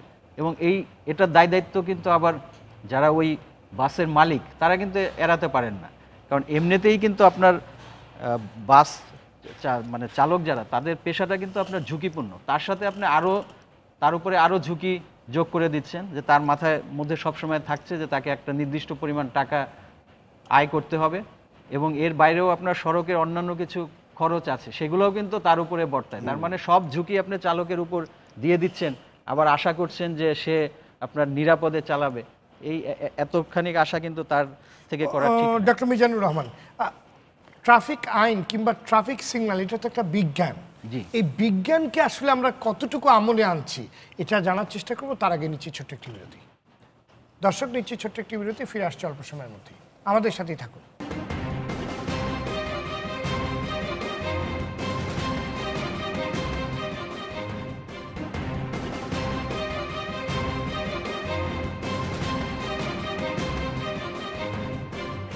দর্শক, বিরতির পর আবারও স্বাগত। দেখছেন কেমন বাংলাদেশ চাই অনুষ্ঠান, সঙ্গে আছে আমি সৈয়দ আশিক রহমান। আলোচনার বিষয় আতঙ্ক মুক্ত সড়কের বাংলাদেশ চাই। অনুষ্ঠানটি স্টার সিরামিক্সের সৌজন্যে সম্প্রচারিত হচ্ছে। অধ্যাপক ডক্টর মিজানুর রহমান, বিরতির পূর্বে আপনার কাছে আমার যে প্রশ্নটি ছিল যে সড়ক পরিবহন, সিগন্যালিং সিস্টেম, ট্রাফিক ব্যবস্থাপনা, এগুলো সবই তো বিজ্ঞান। সে বিজ্ঞানটাকে আসলে কতটুকু আমরা আমলে নিচ্ছি, মানে আমাদের না আসলে গোড়ায় যেতে হবে। আমরা ওই যে জনাব ইস্তেকরে যাই এবং হিরু ভাই সবাই যে কথাটি বলছিলেন যে আমরা দোষারোপ কিংবা একজন আরেকজনের উপর চাপিয়ে দেওয়ার, সেইখান থেকে আমাদের ওটা বন্ধ করতে হবে। মূলে যে গোড়াটা, যে এত বড় একটি দেশ যেখানে কোনো সিগন্যাল কাজ করে না, হাত দিয়ে কয়েকটা গাড়ি থামানো যায় কিন্তু মানুষ থামানো যায় না, মোটরসাইকেল থামাতে পারছে না। তো সেই বিজ্ঞানটাকে আমরা কতটুকু আমলে নিচ্ছি? যেটা আপনি বলছিলেন আসলে ট্রাফিক সিগন্যাল, সাইন, মার্কিং যেটাই বলি, এটা কিন্তু একটা আপনার বৈজ্ঞানিক ব্যবস্থা, কিন্তু আমাদের ঢাকা শহরের ট্রাফিক কন্ট্রোলিংয়ের যে সিস্টেমটা সেটা কিন্তু সম্পূর্ণ ম্যানুয়াল আর কি। ট্রাফিক পুলিশ সেটা নিয়ন্ত্রণ করে, এবং সেটা ট্রাফিক পুলিশ ম্যানুয়ালি নিয়ন্ত্রণ করে বলেই কিন্তু আপনার যে স্মুথ ট্রাফিক সিস্টেম আমরা বলি, সেটা কিন্তু আমরা ঢাকা শহরে পাচ্ছি না। কিন্তু শুধু আবার মানে বৈজ্ঞানিক পদ্ধতি যখন আমরা অ্যাপ্লাই করব, তার জন্য একটা ব্যাকগ্রাউন্ড আপনার দরকার। ঢাকা শহরে আমাদের যেই রোড নেটওয়ার্ক আছে এবং যেই পরিমাণ আপনার গাড়ি আছে, সেটা দিয়ে কিন্তু আমি মানে বৈজ্ঞানিক পন্থায় কিন্তু আপনার ট্রাফিক সিগন্যাল কিন্তু আমি অ্যাপ্লাই করতে পারবো না। তাহলে আমার সেই পরিমাণ মানে সাপ্লাই লাগবে। আমাদের রোড নেটওয়ার্ক কিন্তু ঢাকা শহরে অপর্যাপ্ত, আমরা এটা মানে সবাই জানি। তারপরে আমি আবার বলছি যে একটা শহরে, আদর্শ শহরে আপনার কমপক্ষে 20% আপনার রোড নেটওয়ার্ক থাকা দরকার, যেটা ঢাকা শহরে আছে আপনার অনেকে বলে 8%, অনেকে বলে 6%। কিন্তু এর মধ্যেও আবার ফ্লাইওভারের পরে কি বাড়ে নাই না, 20% আবার আমরা আপনার ইফেক্টিভলি আপনার ইউজ করতে পারছি না। আবার যারা আমাদের পথচারী আছে, অনেক সময় আমরা তাদেরকে দায় দেই যে তারা ঠিকমতো চলাফেরা করছে না, কিন্তু তাদেরকে দায় দেওয়ার আগে আমাদের দেখতে হবে যে তাদেরকে সুযোগটা মানে নিরাপদভাবে পথ চলার জন্য আমরা পরিবেশ সৃষ্টি করছি কিনা। সে যে ফুটপাত দিয়ে চলবে, আপনি যদি ঢাকা শহরের এক প্রান্ত থেকে আরেক প্রান্তে হেঁটে যেতে চান, আপনি ফুটপাত দিয়ে হাঁটতে পারবেন না, রাস্তা দিয়েই হাঁটতে হচ্ছে, আপনার রাস্তায় নেমে আসতে হচ্ছে। রাস্তায় যখন নেমে আসছেন তখন কিন্তু আপনার দুর্ঘটনায় পড়ার ঝুঁকি কিন্তু আপনার অনেক বেড়ে যাচ্ছে। তাহলে আমাদের পথচারীদের জন্য সেই পরিবেশ কিন্তু আমাদের তৈরি করে দিতে হবে। তখন আমরা পথচারীকে হয়তো সম্পূর্ণরূপে দোষারোপ করতে পারি যে আপনার তো আপনার তো জেব্রা ক্রসিং ক্রসিং দিয়ে জি যাচ্ছিল, আমরা জেব্রা জেব্রা ক্রসিং দিয়ে যাচ্ছিল, মানে এখানে আমাদের ড্রাইভারদের মধ্যে এখন সেই জ্ঞানও নাই হ্যাঁ। যে সামনে জেব্রা ক্রসিং আমাকে স্লো করতে হবে। যেটা আমি কিন্তু আপনাকে কিন্তু মানে আমি গতকালকে সেখানে গেছিলাম, আপনার যেখানে মারা গেছে, আপনারা শুনলে অবাক হয়ে যাবেন। এখানে যে ট্রাফিক ইঞ্জিনিয়ারিং এর যে বিষয়টা ছিল সেটা কতটা মানে অবজ্ঞা একটা আমি বলবো, যে আপনার বসুন্ধরা সিটি থেকে আগে গাড়িগুলো যেগুলো বেরোতো মেন রাস্তায় আসতো সেটা খোলা ছিল, পরবর্তী সময় এটা বন্ধ করে দেওয়া হয়েছে। বন্ধ করে দেওয়ার পর বন্ধ হয়েছে যেখান দিয়ে, সেইখানদের এক পাশ দিয়ে একটা আপনার জেব্রা ক্রসিং, আবার আরেক পাশ দিয়ে আরেকটা জেব্রা ক্রসিং। এখন এই যে মাঝখানের জায়গাটুকু আপনার গাড়ি চলার জন্য রাখা, দুইটা জেব্রা ক্রসিং পাশাপাশি। এখন দুইটা জেব্রা ক্রসিং যখন আপনার পাশাপাশি থাকবে তখন একটা ছাড়ার পর আবার আরেকটার মধ্যে সে আটকে যাচ্ছে, যার জন্যই কিন্তু জেব্রা ক্রসিং সে মানে নাই কিন্তু। কারণ হচ্ছে কি এইটা দরকার ছিল, তার মাথায় ছিল কিভাবে ওইটাও পাড়িয়ে চলে যাবে। হ্যাঁ, কারণ এইভাবে কোথাও পৃথিবীর কোথাও জেব্রা ক্রসিং হয় না, যে এইখান দিয়ে একটা জেব্রা ক্রসিং, এই পাশ দিয়ে মানে একটা ওই যে বিজ্ঞানটাকে মানা হয়। এখানে হওয়া কালকে উচিত হোসেন ছিল, ভাইকে আমি বলছিলাম এখানে যে হওয়া জেব্রা উচিত ছিল ক্রসিং এর সিগন্যালটা underpass। পর্যন্ত নাই। এখানে আন্ডারপাস হওয়া Under- উচিত ছিল। এবং আমি পুলিশের সঙ্গে কথা বলেছি, যে উনি বলল যে ভাই আপনি বিশ্বাস করতে পারবেন না, বিকালের দিকে এই দিক দিয়ে যে পরিমাণের লোক রাস্তা পার হয়, সেটা যদি আমি লোকদেরকে যদি পারাপার করি তাহলে এই মানে রাস্তার আপনার গাড়ির যে লম্বা লাইন সেটা আপনাকে মতিঝিল পর্যন্ত গিয়ে ঠেকবে, এরকম অবস্থা। তো এইরকম ঝুঁকি নিয়েই কিন্তু লোকজন পার হচ্ছে কিন্তু, এবং চালকরাও কিন্তু যেহেতু ওই সময়গুলোতে একটু জামও থাকে, তো মানে তারাও থামতে চাচ্ছে না। প্রপার জিনিসগুলো, প্রপার মানে ট্রাফিক ইঞ্জিনিয়ারিং আপনার রোডের মধ্যে আপনি সেইভাবে যদি, যে কথাটি ভাই বলতেছিলেন, সেটা যদি না দেন আপনি, এই ধরনের জেব্রা ক্রসিং পৃথিবী কোথায় আছে? এই জেব্রা ক্রসিংটা নিয়ে এটাকে আপনি বলি জেব্রা ক্রসিং আপনি। কাঞ্চন ভাই, এই জেব্রা ক্রসিংটা আমি গিয়েছিলাম, এই জেব্রা ক্রসিংটা থেকে নিয়ারেস্ট যে ফুট ওভার ব্রিজটা, সেটার দূরত্ব প্রায় 1000 গজ। আচ্ছা বলেন দিকে, আমরা যে বলি ফুট ওভার ব্রিজ ব্যবহার করছেন না, North South University, Jamuna future park, Bashundhara residential area, IUB, 4টা এলাকার মানুষ একটা হাফ জেব্রা ক্রসিং দিয়ে পার হচ্ছে। হাফ জেব্রা ক্রসিং, এটা ফুল জেব্রা ক্রসিং না, তার মধ্যে চালক যেটা জেব্রা ক্রসিং বুঝবে, কোনো সিগন্যাল নেই। হ্যাঁ, আরেকটা জিনিস আপনার আমি বলি, এই যে আপনার রেডিসনের এই পাশে একটা রোড ইঞ্জিনিয়ারিং এর এত দুর্বলতা, যে ডিএইচএস যেতে, বাড়িধারা ডিএইচএস যেতে, সেখানেও একটা দুর্ঘটনায় কিন্তু একটা স্কুল স্টুডেন্ট মারা গেছে, কিন্তু সেটা ওরকম ভাবে আসে নাই বলেই কিন্তু মানুষ জানতে পারছে না। একটা ছোট করে মানববন্ধন হয়েছিল, আমি সেখানে গেছি। সেইখানে দেখেন অদ্ভুত ব্যাপার, ওখানে একটা জেব্রা ফুটওভার ব্রিজ ছিল, সেই ফুটওভার ব্রিজটা উঠিয়ে নিয়ে গেছে, কিন্তু এই দিক দিয়েও কিন্তু মানুষ কিন্তু ওই যে, যেহেতু আপনার ডিএইচএস এর ভিতরে আপনার বাড়িধারা ডিএইচএস প্রচুর লোক কিন্তু এরকম হাজার হাজার নজির আছে। ক্লাবের সামনে এখন না জেব্রা ক্রসিং, ফুটওভার ব্রিজ। তারপরে মগবাজারেও তাই, মগবাজার মোড়েও একদম একই ঘটনা। তারপরে আপনার মানে সায়েন্টিফিক মানে একটা জেব্রা ক্রসিংও নাই, এরকম বিভিন্ন কালার দিয়ে, লাল নীল এরকম কালার দিয়ে একটা জেব্রা ক্রসিং বানাইছে, যেটা ওই রোডের উপরে যেখানে 80 কিলোমিটার বেগে গাড়ি চলার মানে অনুমতি আছে, সেই জায়গায় দূরের থেকে চালকরা বুঝতেও পারে না। এবং এই যে এই বাচ্চার যে বাবা, সেও কিন্তু এই কথাটা বলছে যে আমার চালক যেরকম আমার ছেলেকে মেরেছে যেরকম দায়ী, ঠিক এই যে ফুটওভার ব্রিজটা এখানে ছিল, সেটা আরেকটা ব্যবস্থা না করে এই ফুটওভার ব্রিজটা যারা তুলে নিয়ে গেছে, তারাও আমার ছেলেকে মারার জন্য দায়ী। আমি এই যোগ জিনিসগুলো করতে চাই, আসলে ওই ফুটওভার ব্রিজ বলেন, আপনার জেব্রা ক্রসিং বলেন, প্রত্যেকটি কিন্তু লোকেশন কোথায় হবে এর একটা স্টাডি করে তারপরে কিন্তু লোকেশনগুলো আইডেন্টিফাই করে সেই ফ্যাসিলিটিসগুলো পেডেস্ট্রিয়ানদের জন্য দেওয়া হয়। কিন্তু আমাদের দেশে যেটা হয় যে বেশিরভাগ ক্ষেত্রেই কোনো স্টাডি ছাড়াই যেখানে মনে হলো সেখানে আপনার জেব্রা ক্রসিং দিয়ে দিল, যেখানে মনে হলো আপনার ফুটওভার ব্রিজ দিয়ে দেওয়া হলো। কিন্তু আপনার স্টাডি ছাড়া যদি আমরা এরকম পেডেস্ট্রিয়ান ফ্যাসিলিটিসগুলো দিই, তাহলে যেটা হবে যে আপনার মানে ব্যবহার করতে কেউ আগ্রহী হবে না। আমাদের কিন্তু প্রপার স্টাডি করে লোকেশনগুলো আইডেন্টিফাই করে দিতে হবে। আর আরেকটা ব্যাপার, যে জেব্রা ক্রসিংয়ের উপরে আপনার ছেলেটি মারা গেল, মানে যে ড্রাইভার আপনার চালাচ্ছিল সে হয়তো জানেই না যে জেব্রা ক্রসিং মিনিং কি, যে জেব্রা ক্রসিং এর কাছে আসলে জেব্রা ক্রসিং এর সিগন্যালও নাই। সিগন্যাল তো থাকতে হবে, সেটা একটা ফল্ট। আর সিগন্যাল থাকলেও সে যে আসলে এই সিগন্যালের কি মিনিং সে কি জানে কিনা, সেটা নিয়ে আমার সন্দেহ আছে। যেমন একটু আমি বলি, এই জেব্রা ক্রসিংও কিন্তু আপনার সড়ক বুঝে কিন্তু বিভিন্ন রকমের জেব্রা ক্রসিং হয়। যেমন কিছু কিছু জায়গায় zebra crossing barrier zebra crossing, যেমন আপনার গিয়ে 6 লেন 7 লেনের মাঝখানে যদি আইল্যান্ড থাকে তাহলে এই ব্যারিয়ার মানে আপনাকে জেব্রা ক্রসিং দেওয়া হয়, যাতে একটা পাশ পার হয়ে গিয়ে মানুষ আবার ওখানে দাঁড়াতে পারে, পরে আবার পরবর্তী সময় সে পার হবে। তারপরে যেমন আছে পেলিকেন আপনার গিয়ে জেব্রা ক্রসিং, যেখানে আপনি জেব্রা ক্রসিং দিবেন, র্যান্ডাম গাড়ি চলতেছে, দ্রুত গতিতে চলতেছে, সেখানে আপনার গিয়া ইয়েলো লাইট ব্লিপিং করতে হবে, হ্যাঁ সিগন্যালিং সিস্টেম থাকতে হবে, যেন দূরের থেকে চালক বুঝতে পারে যে এখান দিয়ে মানুষ পারাপার হয়। তারপরে আপনার গিয়া এই জায়গার মধ্যে আরেকটা জেব্রা ক্রসিং আছে, যেটা হল রেইজ জেব্রা ক্রসিং। সেটা হলো গিয়ে যে গাড়িটা আসার আগে দিয়ে সে অটোমেটিকলি এই রেইজের জন্য সে কিন্তু গতিটা কমে যাবে। তো জেব্রা ক্রসিংয়ের উপরে যদি কোনো লোক থাকে, ওই যে গতিটা কমে গেল তখন কিন্তু এই লোকটা কিন্তু সেফ হয়ে যাবে। এই যে সিস্টেম আপনি দেখেন ঢাকা শহরে এই ধরনের জেব্রা ক্রসিং কোথায় আছে? আপনি জেব্রা ক্রসিং শুধু বললেই যে জেব্রা ক্রসিং তা না, জেব্রা ক্রসিংয়ের তো সিস্টেম আছে, কোথায় কোন ধরনের জেব্রা ক্রসিং হতে হবে, এই যে ইঞ্জিনিয়ারিং যে বিষয়গুলো, ট্রাফিক ইঞ্জিনিয়ারিং তো আমাদের নাই। তো ট্রাফিক ইঞ্জিনিয়ারিংয়ের বিষয়গুলো তারা দেখবে কোন জায়গাটার মধ্যে কিভাবে কি ট্রিটমেন্ট দেওয়া যেতে, কি ম্যানেজমেন্ট করা যেতে পারে, সেইগুলো আমাদের তৈরি হয়। জি, আসবো আবার আপনার কাছে জনাব হিরু। পরিবহন মালিকদের পক্ষ থেকে বলা হচ্ছে অন্তত 25 থেকে 30% চালক নেশাগ্রস্ত। আমরা আসলে এখন আর ব্লেম করব না, আমরা আসলে সমাধানের পথটা খুঁজবো।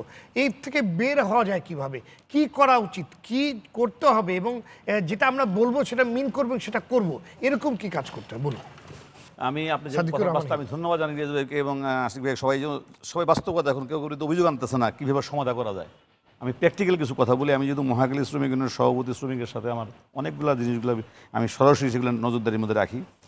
প্রথম কথা হলো, হ্যাঁ নেশাটা সত্য কথা, এটা শ্রমিকের মধ্যে ঢুকে গেছে। হ্যাঁ, এবং এটা নিয়ে আমরা প্রতিনিয়ত, প্রথমত আপনার আমি নাই বলতে চাই, লাইসেন্স, কথা শুনে না আছে কোনো শিক্ষা, তারপর যদি আপনি হ্যাঁ, নেশাগ্রস্ত এটা হন। ঢুকছে। আমি বলতেছি তো শুনেন, আপনি আমি শুধু মুখে কথা বলতেছি, আমরা প্র্যাকটিক্যাল বলতেছি। আপনি আমার এখনও যদি ফোন দেন, আমি ট্রাইব্যুনাল, আমাদের মহাখালী টাইমের ফাঁড়ির অফিসার আছে, তাকে আমি বলছি যে জাস্ট আপনি তাকে ক্যাচ করবেন, এবং আমরা করতেছি।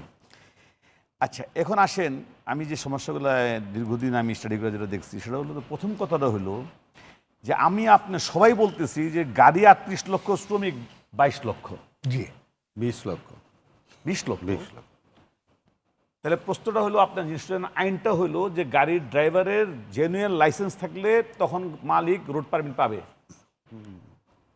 তাহলে এটা প্রথম আলোচনা আসেন যে কিভাবে তাহলে এতগুলা গাড়ি লাইসেন্স পাইলো। আমরা যখন থেকে এই আলোচনা যখন আইন করা হয়, তখন আমরা ফেডারেশনের পক্ষ থেকে সরকারকে বলছিলাম যে সেখানে জিনিসটা নিয়ে আসা হোক, আইনের সাথে একটা সংশোধনী। সেটা হলো যে শ্রমিক ইউনিয়নের সাথে লাগবে, কনসার্ন লাগবে, আমার প্রত্যয়ন লাগবে যে আমার এই শ্রমিক একটা গাড়ি সে, কিন্তু সেটা মালিকরা মানে নাই বলে, এবং সরকারও সেটাকে অ্যাকসেপ্ট করে নেই বলে এই আজকে কিন্তু ক্ষেত্রটা তৈরি হয়েছে। নাহলে কিন্তু আপনি জেনুইন যে গোটা ড্রাইভার, সে গোটা গাড়ি কিন্তু রেজিস্ট্রেশন হইতো, এ বিষয়ে হইতো না। This one question.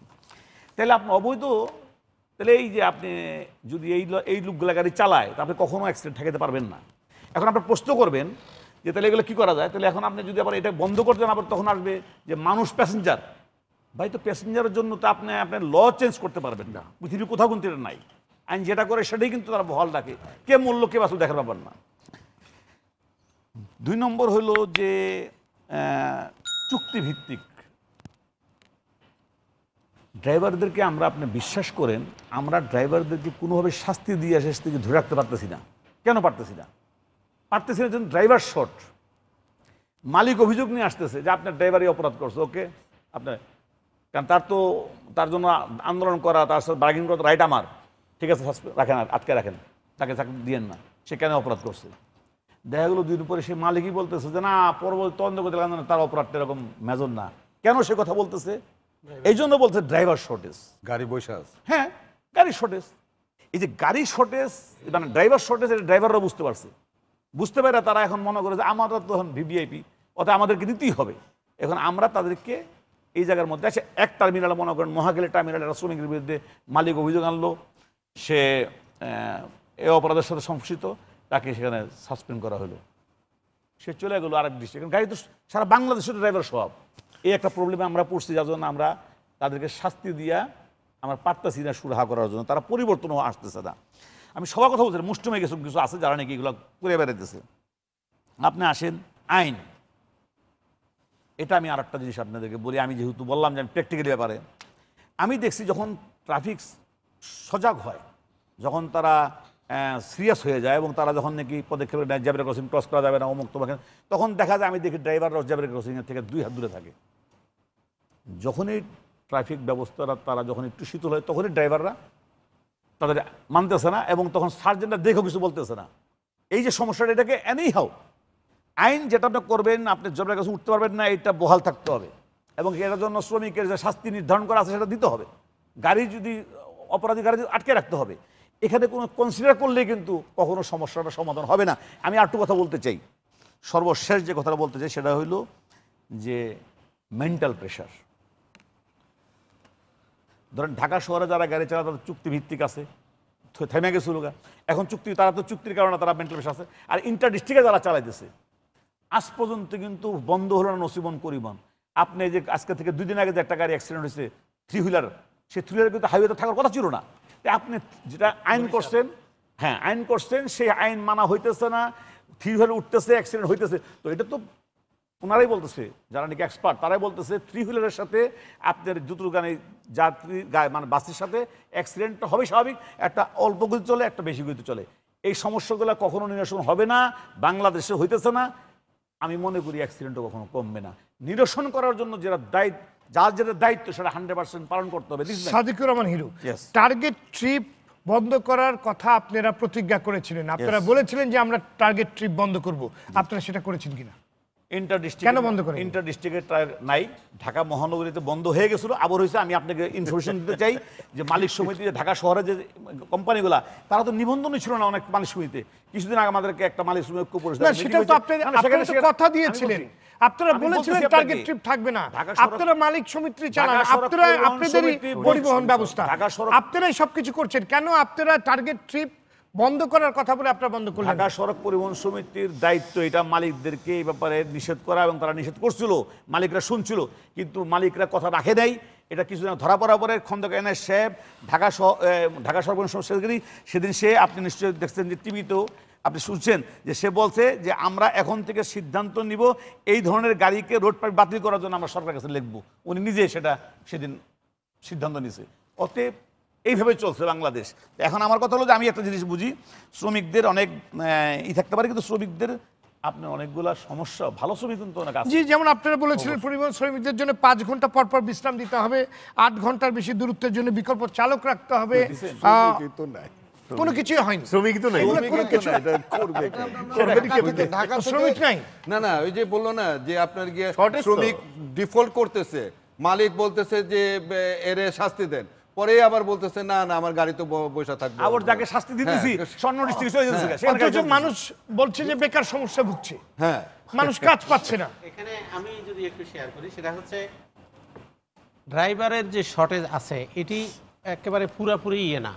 এখানে কি কারণে শর্টেজ, ওই কাঞ্চন ভাই আছে আমার সঙ্গে, কমিটিতে আছেন নিয়েও, এই যে এখানে যে আমরা 101টা সুপারিশ করছি, এখানে দেখা গেছে 25,19,226টা মোটরসাইকেল আছে, তার এগেনস্টে এদেরকে লাইসেন্স দেওয়া আছে মাত্র 9 লাখ, বাকিদের কোনো লাইসেন্স নাই। মানে 25,19,226টা আছে মোটরসাইকেল রেজিস্টার্ড। কিন্তু মজুমদার ভাই এরাও তো চালক, এদেরকেও তো আপনার প্রশিক্ষণ লাগবে, এবং এরা এখন তো মোটরসাইকেলের জন্য মারা যাচ্ছে, এদের জন্য যাত্রী মারা হচ্ছে। তো এই যে এখন একটা চালক মনে করছে এই মুহূর্তে অ্যাক্সিডেন্ট হয়ে মোটরসাইকেল আরোহী মারা গেছে, আমার কাছে কত এদেরকে আপনারা চালক ভাবছেন না কেন? আমি তো ওইটাই বলছি, যে গাড়ি চালাবে সেই চালক। 14 লাখের এখানে একটা পার্থক্য আছে। এদেরকে ক্র্যাশ প্রোগ্রামের মাধ্যমে বলা হয়েছে, সিদ্ধান্ত নেওয়া হয়েছে এদের প্রশিক্ষণের মাধ্যমে তাদেরকে যেন লাইসেন্সের ব্যবস্থা করা হয়। গ্রাম থেকে একটা মোটরসাইকেল নিয়ে এসে তারা বিভিন্ন রাইড কোম্পানিতে চালাচ্ছে, তারপরে কি পরিমাণ মানুষ পড়ে আহত হচ্ছে, সারা জীবনের জন্য পঙ্গু হচ্ছে, সেই হিসাবটাও কিন্তু নেই,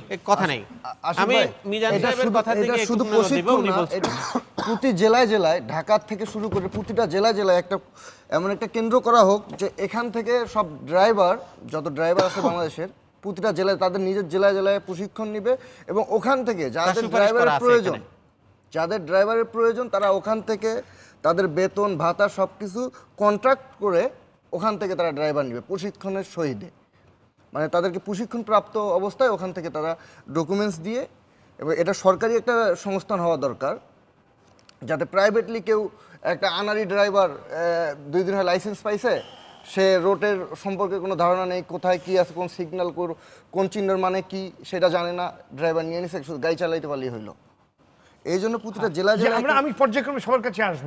জনাব ইলিয়াস কাঞ্চন, অনেকে বলছে সড়কের প্রধান যে সমস্যাটা সেটা হলো জবাবদিহিতা এবং আইনের প্রয়োগের অভাব, এবং যে কথাগুলো বলা হচ্ছে, যেমন ওনারা প্রতিজ্ঞা করেছিলেন যে আপনার টার্গেট ট্রিপ করবেন না এবং উঠেও দিয়েছিলেন, আবার সে জায়গায় ফিরে এসছেন। কেউ কোনো জায়গায় অঙ্গীকার মানছে না, ডিসিপ্লিনটা তৈরি হচ্ছে না এবং মৃত্যুর মিছিল থামছে না। আমার বক্তব্য প্রথমে যেটা শুরু করেছিলাম যে এই সড়কের পরিচালনা যাদের হাতে আছে তাদের আসলে আগে ঠিক হতে হবে। এই যে কথাগুলো আমরা বলে কেউ কি দায়িত্ব নিচ্ছে? না, কেউ দায়িত্ব নিচ্ছে না। আমরা যে কথাগুলো বলে আসতেছি যে চালক শর্টেজ এবং যে সমস্ত চালকরা আছে তাদেরও কথা বলছিলেন, আমি জানতে চাচ্ছি কর্তৃপক্ষটাকে, সেই কর্তৃপক্ষটাকে নাই তো কেউ কর্তৃপক্ষ না, কেউ এটার ওনার না, কিন্তু কাকে আপনি জবাবদিহিতার মধ্যে আনবেন? না, যেমন বলতে পারেন যে বিআরটি এর দায়িত্ব হলো লাইসেন্স দেওয়া এবং রোড পারমিট, আপনার ওই ফিটনেসের সার্টিফিকেট দেওয়া, এই সমস্ত কাজ হলো তাদের, কিন্তু ট্রেনিং দেওয়ার কাজ না। কিন্তু ট্রেনিং দেওয়ার কাজের জন্য তো কাউকে কোনো দায়িত্ব নাই, কে দেবে এটা ট্রেনিং? তো কাজে এই নির্দেশনাগুলো, এই ব্যবস্থাপনাগুলো, এগুলো আমরা আমাদের সাজেশন দিচ্ছি, কিন্তু করবেটাকে সেই করার জন্যই কিন্তু আমি দীর্ঘদিন ধরে একটা কথা বলে আসছি, এবার সাজেশনের মধ্যেও সেটি আছে যে একটা অথরিটি তৈরি করতে হবে টোটাল বিষয়টাকে নিয়ে, যেখানে আলোচনা হবে, গবেষণা হবে এবং আপনার আইনের প্রয়োগের মন্ত্রণালয় তো আছে। না, মন্ত্রণালয় কিন্তু ভাগাভাগি আছে। যেমন আপনার গিয়ে সড়ক এবং সেতু মন্ত্রণালয়ের সড়কই হলো মাত্র 24,000 কিলোমিটার, আর আপনার এলজিইডি মন্ত্রণালয়ের সড়ক হলো গিয়ে আপনার 2.25 লক্ষ কিলোমিটার। তো 2.25 লক্ষ কিলোমিটারের দায়িত্ব কি আপনার সেতু মন্ত্রণালয় নেবে, সড়ক সেতু মন্ত্রণালয় নেবে? ঢাকা সিটি এবং সিটি কর্পোরেশনগুলোর কিন্তু তাদের নিজেদেরও কিন্তু সড়ক আছে এবং তাদের নিজেদেরও ব্যবস্থাপনা আছে। তো সেই ব্যবস্থাপনাগুলো টোটালটা একটা জায়গার মধ্যে সমন্বয় যখন না হবে ততক্ষণ পর্যন্ত আপনার এই ব্যাপারগুলো সুরাহা হবে না। জি জি, আহমেদ মজুমদার, এখানে যে জিনিসটা প্রথমে যেগুলো দরকার, আমি যেটা বলছিলাম, আমাদেরকে এই দুর্ঘটনার হাত থেকে যদি বাঁচতে হয় তাহলে এখানে সবাইকে সজাগ হতে হবে, একক কাউকে দোষ দিয়ে না।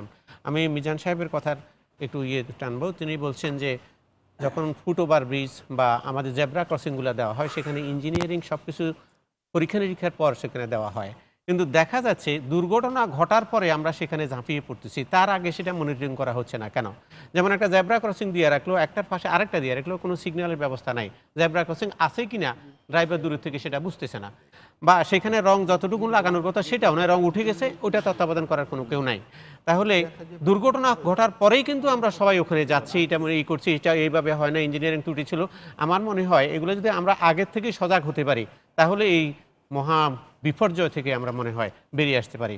ইশতিয়াক ভাইয়ের শ্রদ্ধার সঙ্গে বলবো, তিনি একটা কথা উচ্চারণ করতেছেন বারবার, মাফিয়া চক্র আঘাত করে আমাদেরকে। পরিবহন আপনি তো তার নাম, আমাকে না, যাই হোক চক্র আছে ওইটা বলছি, আমি বলছি সেটা হচ্ছে পরিবহন খাত একটি সেবা খাত, এখানে সেবা এবং ব্যবসা দুটোই আছে, কিন্তু এটা করতে এসে যদি বদনামের ভাগী হতে হয়, আসলে কিন্তু কোনো মালিক, একদম মন খুলে আমি কথাটা বলি, কোনো মালিক কোনোদিন বলতে পারে না, চাইতে পারে না, প্রত্যাশা করে না যে আমার গাড়িটা আজকে দুর্ঘটনা কবলিত হোক, কারণ সম্পূর্ণ দায়ভার তাকেই নিতে হয়, ক্ষতিপূরণ তাকে বহন করতে হয়। সেই ক্ষেত্রে প্রার্থনা করে গাড়িটাকে ছাড়া হয়। মজুমদার ভাই, আমাদের চালক ভাই যে কথাটা বলছে, দেখেন আপনি বলছেন যে চাই না, যদি না চাইতো তাহলে একটা ড্রাইভার এর আগে দুর্ঘটনা ঘটানোর পর তাকে মানে শুধরানোর জন্য কোনো ব্যবস্থা কিন্তু নিল না, নেওয়াতে আরেকজন চালক কিন্তু ক্ষতিগ্রস্ত হলো, এবং তার নিশ্চয়ই তার গাড়িটাও ক্ষতিগ্রস্ত, জ্বলন্ত প্রমাণ, চাইলো না কি করে ক্ষতিগ্রস্ত হয়েছে। আমি যেটা বলতে চাইছিলাম, ঠিক না, তাকে যদি ওই চালকটা যখন একটা আগে দুর্ঘটনা ঘটাইছে তখন তো তাকে কোনো না কোনো ভাবে তাকে ঠিক করা উচিত ছিল, ঠিক না? সেটা তো করে নাই। তার উত্তর কিন্তু হিরু ভাই দিয়েছে একটু আগে, যে মালিক আইসা প্রথম বিচার দেয় যে এই ড্রাইভার আমার অপরাধ করেছে, তাকে শাস্তি দেওয়া হোক। শাস্তি দেওয়ার পরে 2-3 দিন পরে আবার সেই মালিক এসে বলছে যে না, এটা প্রমাণিত হয়েছে যে সে আসলে দোষী না, অন্য কারণে হয়েছে, আদালতের নির্দেশও মানছে না, তার ড্রাইভারের শর্ট। কত বড় মাফিয়া যে আদালতের নির্দেশ মানছে না। ইশতিয়াক ভাই, আমি একটা সত্য কথা বলি, আমরা যারা টকশোতে অংশগ্রহণ করি এখানে অনেকেই সুশীল সমাজের লোক, ভালো মানুষগুলো এই টকশোতে আসেন, কিন্তু আমাদের মুখ থেকে যখন এই পরিবহন সেক্টর সম্পর্কে বিরূপ একটা ভাব আসে, বিরূপ একটা মন্তব্য আসে, তখন এর উপরে এটা প্রভাব পড়ে ড্রাইভার এবং মালিকদের উপরে, যার পরে এই পেশায় মানুষ আসতে চাচ্ছে না। এখন আপনি বিশ্বাস করতে পারবেন না, আমাদের 3,38,977টা পণ্য পরিবহনের গাড়ি রাস্তায় চলছে সারা বাংলাদেশে। এর মধ্যে ড্রাইভার এবং হেল্পার 2 জন লাগে, কিন্তু এখন হেল্পার খুঁজে পাওয়া যায় না। এই ট্রেডে আসতেই চাচ্ছে না, ড্রাইভারের তো শর্টেজ আছেই, হেল্পারও আসতে চাচ্ছে না। কারণ কেউ কেউ বলছে এই ট্রেডে গেলে মান সম্মান থাকে না, মানুষের খারাপ মনে, ওই খুনের জায়গায় যাও, তারপরে আমরা কিন্তু অন্য অভিযোগ শুনি, আমরা কিন্তু আপনি এভাবে বললেও হবে না। আপনারা হেল্পারদের যে টাকা দেন এবং অনেক ক্ষেত্রে পেট চুক্তিতে দেন, আপনারা শুনেন, আপনারা আপনারা শুনেন, বাংলাদেশে মানুষ চাকরি খোঁজে, মানুষ বসে আছে একটা কাজ পাওয়ার জন্য। আপনারা হেল্পারদের ক্ষেত্রে বেশিরভাগ সময় আমরা দেখি তাদেরকে আপনারা পিচ্চিদের নেন, কারণ পিচ্চিদেরকে ঠকানো যায়, পিচ্চিদেরকে টাকা না দিয়ে পেট চুক্তিতে রাখা যায়। এবং না হিরু ভাই শুনেন, আমি আসবো, হিরু ভাই ওনার কথায় বলছিলেন যে আপনার ওনাদের কারো নিয়ন্ত্রণ নাই। উনি কিন্তু ওনার কিছুক্ষণ আগে বলেছেন ড্রাইভারদের উপরে নিয়ন্ত্রণ নেই, পরিবহন সেক্টরের মালিকদের ড্রাইভারদের উপরে কিংবা কারো উপরে নিয়ন্ত্রণ নেই। আপনি এটাকে কিভাবে খণ্ডাবেন? হিরু ভাই একটা কথা শুধু বলে নাই, নিয়ন্ত্রণ নেই কথাটা বলছি, একটা কথা বলে নাই, ওনাদের প্রত্যেকটা বাস টার্মিনালের মধ্যে এখন মালিক, শ্রমিক এবং প্রশাসনের লোক দিয়ে কমিটি করা আছে। তারা একটা বাস ছেড়ে যাওয়ার আগে ড্রাইভারের কাগজপত্র সবকিছু পরীক্ষা নিরীক্ষা করে তারপরে বাইরে হওয়ার অনুমতি দেয়। তো সেই ক্ষেত্রে যদি নেশাগ্রস্ত থাকে, ঘোষণা দিয়েছিলেন আপনারা, সেটা তো ঘোষণা দেন আপনি। শুনেন, আপনি আরো ঘোষণা দিয়েছেন যে ফিটনেস বিহীন কোনো গাড়ি রাস্তায় চলবে না, তারপরেও 5 লক্ষ ফিটনেস বিহীন গাড়ি রাস্তায় চলছে, আপনাদের চলছে। আপনি বলেছিলেন যে টার্মিনাল থেকে এই বাসগুলো বেরিয়ে হবে না, কিন্তু চলছে তো। আমি মাফিয়া ল্যাঙ্গুয়েজটাকে আমার কথা কি জানেন, এখানে আমরা কিন্তু দুই রকম কথা বলছি। আমি একটা কথা বলতেছি, মাফিয়া ল্যাঙ্গুয়েজটাকে আমি যেটা বলি, হ্যাঁ প্রভাবশালী, অনেক প্রভাবশালী। আমি বলতেছি কেন, আপনি দেখবেন ঢাকার থেকে মহাখালী থেকে কিভাবে প্রেশার, কিছুক্ষণ বললাম যে মেন্টাল প্রেশারও কিন্তু চালকের জন্য একটা খুব হার্মফুল হয়। তার চাকরির নিশ্চয়তার জন্য তার তো মালিককে তো দিতে হবে, মালিককে তো একবারে তার বেতন দিবে না। মহাখালী থেকে একটা গাড়ি ধরেন টাঙ্গাইল যাবে, এটাই রুট পারমিট আছে তার, যে মহাখালী থেকে টাঙ্গাইল, মহাখালী থেকে সে রাজশাহী যাবে, রুট পারমিট আছে। এখন আপনি যান এখানে উত্তরে, আপনি বাইপাল হয়ে উত্তর ওই মোটটার মধ্যে গিয়ে দেখেন আপনি হাজারের গাড়ি, তাদের মধ্যে 80% গাড়ির কিন্তু রুট পারমিট না এখান থেকে চলার। কিন্তু তাদের কি আছে প্রভাব, তাদের ব্যানারের নাম আছে অমুক কোম্পানি, তাহলে তারা অবশ্যই ক্ষমতার ঊর্ধ্বে, তারা ওইখানে কি হয়ে চালায় গাড়ি। সেটাই এই যে চালাইছে, এই যে এখানকার যে মহাখালীর থেকে যে রাজশাহী যাবে যে গাড়িটা চালক এবং মালিকের যে গাড়িটা, সেই ভদ্রলোকের যে প্যাসেঞ্জার ওখান থেকে নেবে সে তো নিতে পারতেছে না, বিকজ ওরা অবৈধ, এবং তারা কিন্তু রেড কাটিং করতেছে। কারণ তাদের তো ওখানে সবচেয়ে ইন্টারেস্টিং ঘটনা হলো যেটা আপনি নিজে বাসে চলে দেখবেন, এই আমি এখন তো বললাম যে মানুষ মরতেছে, আমারও ভাই মরতেছে, আমার বোন মরতেছে, আমাদের কাছে খারাপ লাগে। সেটা হইলো যে এই দেশের সমস্যাটা সবচেয়ে বড় সমস্যা হয়ে গেছে যে আপনার গাড়িতে যদি জেনুইন কাগজপত্র থাকে, আপনাকে রাস্তায় বিভিন্ন জায়গায় আপনাকে জিজ্ঞাসাবাদ করার মাধ্যমে আপনাকে হ্যারাসমেন্ট করা হবে। আর না থাকলে কোনো কথা নেই, আপনার গাড়ি যদি কাগজপত্র নাই, বাট আপনার কোম্পানি, শুনেন, আপনার কোম্পানির নামটা যদি থাকে, তাহলে আপনি সেখানে কোন কোম্পানির গাড়ি হবেন না। এই যে অবস্থাটা, এই অবস্থা থেকে কবে বাংলাদেশ বের হবে? যেদিন বের হবে সেদিনই অ্যাক্সিডেন্ট কমে যাবে। এটাই তো মাফিয়া চলছে। এটা কারা করছে? যেদিন বের হবে সেদিন জি ইশতিয়াক ভাই, কালকে ওনার সঙ্গে আমি একটা টক শোতে শেয়ার করেছিলাম যে বাসটা আবরার মারা গেছে, সেই বাসটা নামে 27টা মামলা ছিল, 27টা মামলা ছিল, বাসটা এবং ট্রাফিক পুলিশ সেটাকে আটকায়নি, তাদেরকে আমলে আনা উচিত, ব্যর্থতা স্বীকার করেছে। আর একটা জিনিস, এই বাসটাই রুট পারমিট হচ্ছে ঢাকা টু বিবারিয়া, সেখানে আসে কিভাবে? জি, তাহলে এবং ঘটনা ঘটেছে ট্রাফিক সপ্তাহের মধ্যে। আচ্ছা, আমরা তো আসলে এখন যেহেতু সমাধানের দিকে যাওয়ার কথা, আমার মনে হয় যে এতগুলো অথরিটি, পুলিশ, বিআরটিএ, বিআরটিসি, পরিবহন মালিক, শ্রমিক ইত্যাদি নানা জায়গা থেকে এখন সমাধান যদি চাই আমরা, তাহলে 111টা সুপারিশ হওয়ার কথা না। এটাকে দীর্ঘ করার প্রক্রিয়ার অংশ হিসেবেই 111টার কথা বলছি। আমি তো- 111টা কিন্তু আমি তো- দুর্ঘটনার জন্য না, আমি বলি সম্পূর্ণ পরিবহন আচ্ছা, ঠিক সেক্টরকে আছে। কিভাবে সুন্দর করা আপনাকে যায় তো তার জন্যে। মাইক্রো লেভেল তিনটা ভাগ আছে, ভাগ আছে, বুঝতে পেরেছি। তাৎক্ষণিকভাবে করা, চারটা ভাগ। মধ্যম ভাগ করা এবং আপনাকে দীর্ঘ- স্বল্প, হ্যাঁ। মধ্যম, দীর্ঘমেয়াদী সলিউশনে যেতে এখানে হবে। 5টা করা আছে, আমরা আমার এখন কাছে আছে কাগজগুলো। আমরা এখন স্বল্প মেয়াদী কি সমাধান পেতে Right. পারি আমরা একটু আলোচনা করি। হ্যাঁ।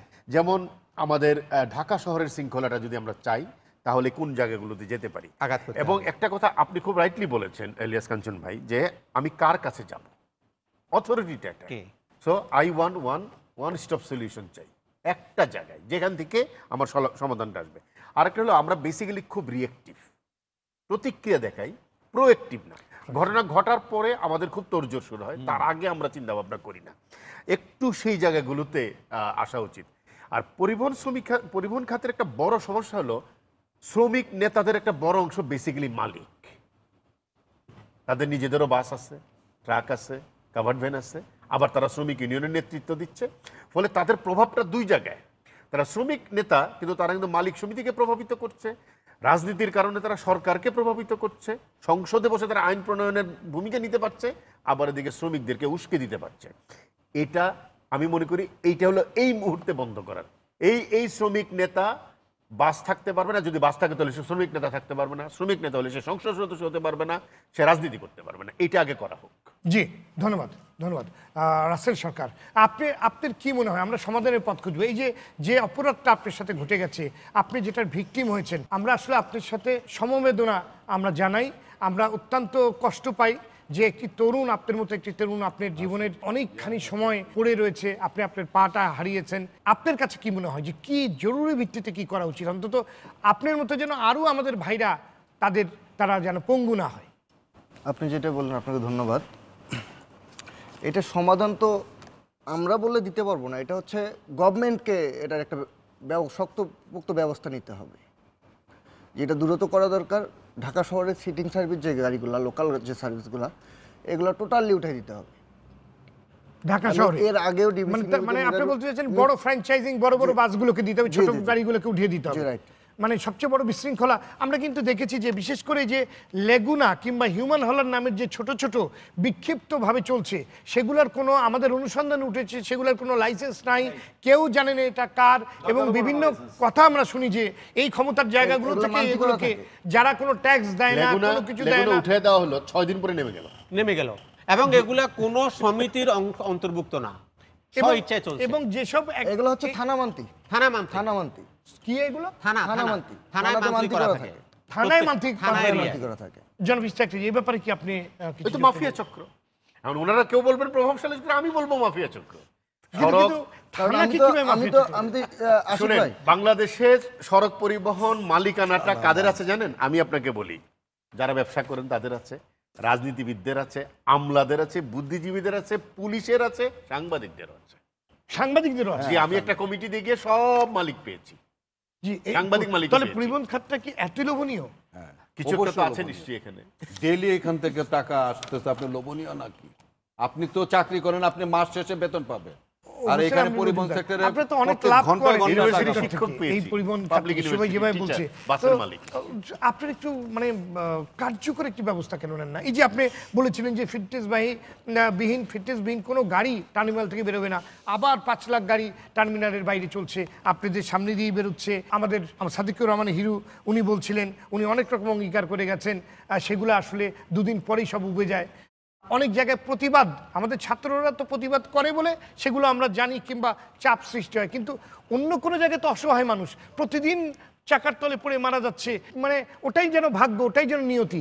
আসলে এই জায়গা থেকে কোনো সময় একটা কথা বলে শুধু শেষ করব, সেটা হচ্ছে আমরা এই দেশের নাগরিক, আমরা যদি ভুল করি, যাদের দায়িত্ব আমাদেরকে ধরার, তারা যেন যথাযথ দায়িত্বটা পালন করেন, তাহলেই এই সেক্টরে শৃঙ্খলা আসবে। আমার ভাই মরবে, আমার ওয়াইফ মরবে, আমার সন্তান মরবে, এটাই আমরা প্রত্যাশা করি। অধ্যাপক ডক্টর মিজানুর রহমান, পরিবহন শ্রমিকও তো আহত হয়, আহত হচ্ছে। জি, সমাধানের পথ। জি, সমাধানের পথ। আমরা এখন যেই অবস্থায় আছি, পৃথিবীর অনেক দেশে কিন্তু এরকম অবস্থায় ছিল, সেখান থেকে কিন্তু তারা উত্তরণ ঘটিয়েছে। তাহলে ওই এক্সাম্পলগুলো তো আমাদের সামনে আছে, এবং সেই কলকাতায় সেই এক্সাম্পলগুলোই আমরা নিতে পারি। এবং আমরা সবসময় বলি যে ট্রাফিক কনজেশন হোক বা ট্রাফিক অ্যাক্সিডেন্ট হোক, সেটা থেকে আমাদের উত্তরণের জন্য আমরা 5E বলি।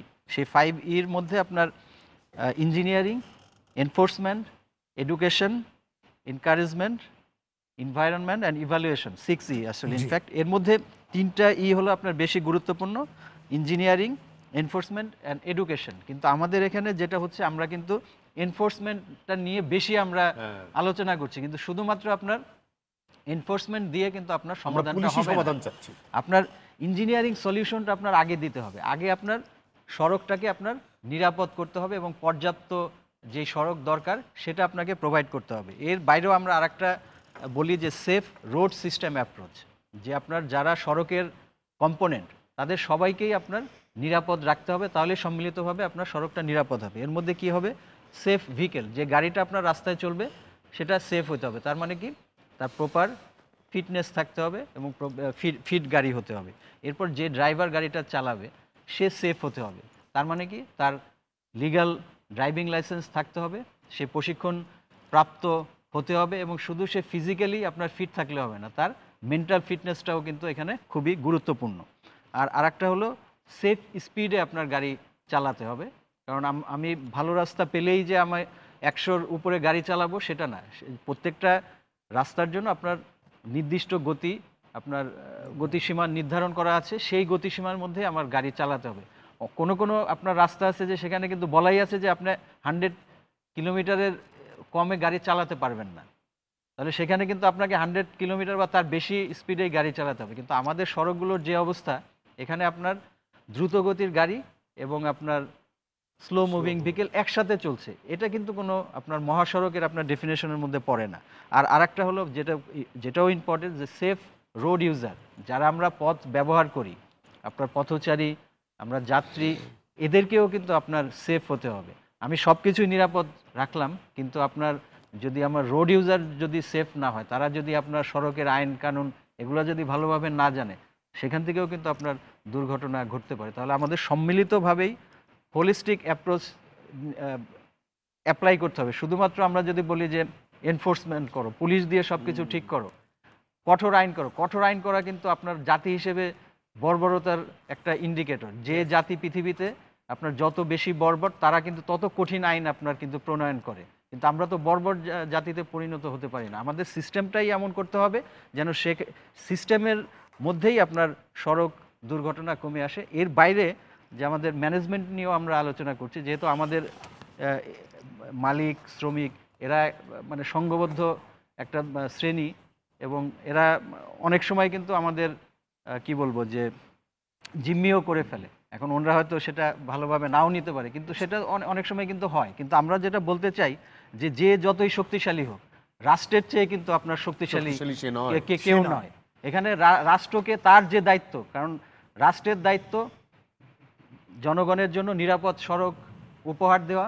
এবং আমি যখন আজকে আপনার এখানে প্রোগ্রাম করতে আসলাম, গাড়িতে আসছি, আমার পরিবার যেন চিন্তা না করে যে আমার পথে আমার দুর্ঘটনা ঘটতে পারে, বাসায় যেন আমি ঠিক মতো পৌঁছতে পারি, সেই দায়িত্বটা রাষ্ট্রেরই আপনার করে দিতে হবে। এবং এই দায়িত্ব পালনে যে যতই শক্তিশালী হোক এবং যতই বাধা প্রয়োগ করুক রাষ্ট্রকে, সেটা কিন্তু আপনার তার আইন কঠোরভাবে প্রয়োগ করতে হবে। এখানে আরেকটা জিনিস দিয়ে আমি শেষ করতে চাই, যে বর্তমান সরকারের কিন্তু সব সেক্টরে কিন্তু আপনার সাফল্য আছে, কিন্তু এই পরিবহন সেক্টরে কিন্তু তার যে মানে সে ধারাবাহিক না, তার কিন্তু প্রমাণ কিন্তু আমরা মাঝে মধ্যেই পাচ্ছি। কারণ বিভিন্নভাবেই কিন্তু মানুষের মধ্যে যে এই পরিবহন সেক্টর নিয়ে ক্ষোভ রয়েছে, সেই ক্ষোভের বহিঃপ্রকাশ কিন্তু যখন কোনো শিক্ষার্থীর মৃত্যু ঘটছে, সম্মিলিতভাবে শিক্ষার্থীরা যখন আন্দোলন করছে, তখন কিন্তু সাধারণ মানুষরাও সেই আন্দোলনে অংশগ্রহণ করছে। এটা কিন্তু সরকারকে একটা সিগন্যাল হিসেবে নিতে হবে যে এই খাতকে যদি সরকার নিয়ন্ত্রণ করতে না পারে, কঠোর হস্তে যদি দমন করতে না পারে, তাহলে এইখান থেকে কিন্তু সরকারের বড় ধরনের বিপদ আসতে পারে।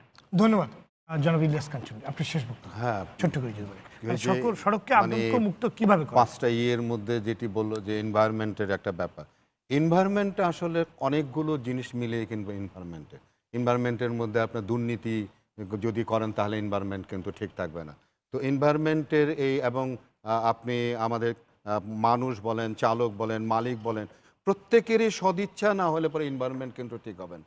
তো সেই জায়গায় আমি বলবো যে এবং এনভায়রনমেন্ট তৈরি করার মূল দায়িত্ব সেটা হলো যেটি আমাদের প্রফেসর সাহেব বললেন যে আমাদের সরকার একটা মানে এনভায়রনমেন্ট একটা তৈরি করতে হবে, পরিবেশ, একটা সুন্দর পরিবেশ তৈরি করার জন্য যে জায়গাগুলোর মধ্যে সঠিকভাবে জায়গাগুলোকে ঠিক করা দরকার, সেই জায়গাগুলো সঠিকভাবে মানে সদিচ্ছার সঙ্গে। এবং আরও একটি কথা আমি ওনার সঙ্গে আবারও যুক্ত করতে চাই, সেটি হলো যে এখন বাংলাদেশের সবচেয়ে বড় প্রবলেমই হলো কিন্তু সড়ক এবং আমাদের এই পরিবহন সেক্টরটাই সবচেয়ে বড় প্রবলেম। এই সবচেয়ে বড় প্রবলেমটাকে সরকার বড় প্রবলেম হিসাবে গ্রহণ করে এটাকে যদি ট্রিটমেন্ট দেওয়া যায় তাহলে ধন্যবাদ সবাইকে আমাদের আজকের আলোচনা অংশগ্রহণ করার জন্য। দর্শক, বিশেষজ্ঞরা যেমনটি বলছেন, সড়ক দুর্ঘটনা কমিয়ে আনতে নতুন কোনো আইন, নীতিমালা কিংবা সুপারিশের চেয়েও বেশি প্রয়োজন সদিচ্ছা এবং আন্তরিকতা। কেননা দেশে যে প্রচলিত আইন এবং নিয়মকানুন আছে সেগুলো যথাযথভাবে প্রয়োগ করলেই ব্যাপক হারে কমে যাবে সড়ক দুর্ঘটনার প্রবণতা। পাশাপাশি দীর্ঘমেয়াদেও নিতে হবে কিছু পদক্ষেপ। চালক ও প্রশিক্ষক তৈরি, বিজ্ঞানভিত্তিক সড়ক নির্মাণ, টার্গেট ট্রিপ সম্পূর্ণরূপে বাতিল, রোড ফ্র্যাঞ্চাইজিং, পরিবহন ব্যবস্থাকে রাজনীতিমুক্ত করা, প্রযুক্তি নির্ভর, উন্নত ও স্বয়ংক্রিয় ট্রাফিক ব্যবস্থাপনা, কর্তৃপক্ষগুলোর সক্রিয়তা এবং সর্বোপরি মাননীয় প্রধানমন্ত্রীর দপ্তর থেকে যে 17 দফা নির্দেশনা প্রদান করা হয়েছে তা দ্রুত বাস্তবায়ন করা সম্ভব হলে সড়ক দুর্ঘটনা অনেকাংশে নিয়ন্ত্রণে আসবে বলে মনে করছেন বিশেষজ্ঞরা। দর্শক, আজ পর্যন্তই। অনুষ্ঠানটি পুনঃপ্রচার হবে সকাল 7:30। আগামী সপ্তাহে আবারও ফিরে আসবো আমি সৈয়দ আশিক রহমান। সে পর্যন্ত সবাই ভালো থাকুন, সুস্থ থাকুন। সঙ্গে থাকার জন্য ধন্যবাদ। শুভরাত্রি।